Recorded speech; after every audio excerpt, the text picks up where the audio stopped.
Ito nga pala yung aming tahanan dito sa Bicol. Simple at simple lang yung pamumuhay namin dito, pero payapa ang bawat araw.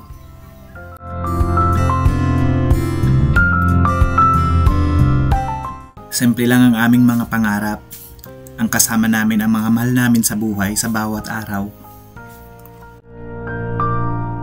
Masaya na kami na sa tuwing nasa hapagkainan ay magkakasama kami. Nagsasalo-salo sa inihandang pagkain ng aming mga magulang.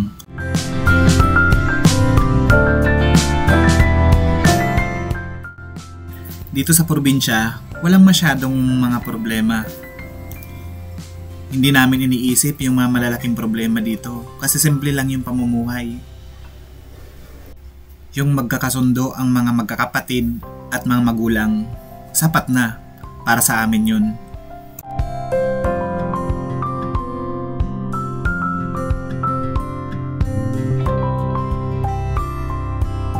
Pero kahit simple yung pamumuhay dito sa probinsya, syempre yung mga magulang namin, mga magulang ng mga kapitbahay namin, ay abalang-abala din sa paghahanap buhay. Karamihan sa mga hanap buhay dito ay pagsasaka, pagbubukid, pagtatanim ng mga gulay, at paglalako ng mga isda, katulad nitong dumaan na to.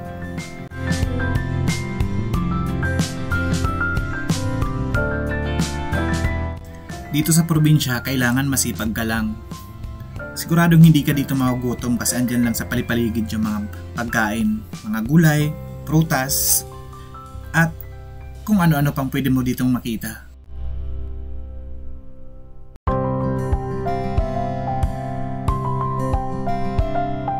Dito sa probinsya, sobrang gaan lang ng pamumuhay dito.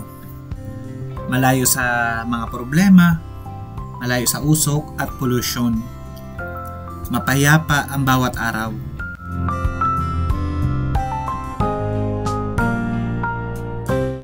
Sa mga probinsyano dyan na lumaki sa gantong lugar, siguradong makaka-relate kayo sa ganitong pamumuhay na kagaya dito sa amin.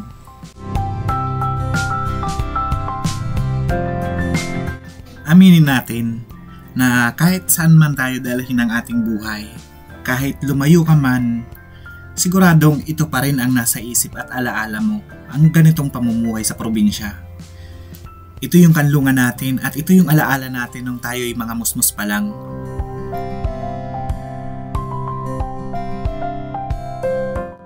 Kaya kung ikaw ay matagal ka nang hindi nakakauwi sa probinsya at nasa malayo ka man ngayon, try mo maglaan ng araw, panahon para bisitahin mo yung lugar kung saan ka lumaki. Nandun yung mga mahal mo sa buhay, nandun yung mga alaala mo nung mga panahong ikaw ay maliit pa lang. Panigurado ako, miss na miss ka na rin nila.